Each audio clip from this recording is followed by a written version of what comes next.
দুনিয়ার জীবনকে প্রাধান্য দেয়া যাবে না। ওয়ামা হাদিহিল হায়াতুদ দুনিয়া ইল্লা মাতাউল গুরুর, সম্পূর্ণ মরীচিকা। মরীচিকা দেখেছেন?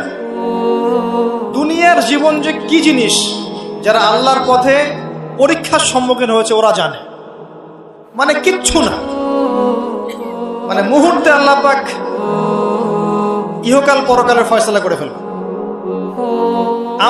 আমরাও বুঝবো, এটা আমরা বুঝবো না এমন নয়। ইয়াং ছেলে রাস্তায় যাচ্ছে, বাইক নিয়ে খুব দাবরানি দিচ্ছে, আছে না?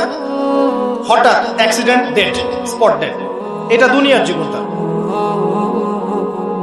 সারা জীবন দুনিয়ার পিছনে ছুটেছে, শেষ বয়সে হতাশ, কিছুই পেলাম না। পাবে না, কারণ আল্লাহর পথে না চললে শেষ বয়সে গিয়েও কিছু পাবেন না। যন্ত্রণা, হতাশা, গ্লানি ছাড়া।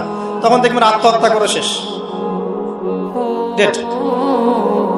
দেখবেন অনেক প্রতাপশালী বাচ্চা বড় বড় লেকচার দিচ্ছে, হঠাৎ রাস্তায় হাঁটতে হাঁটতে ডেড।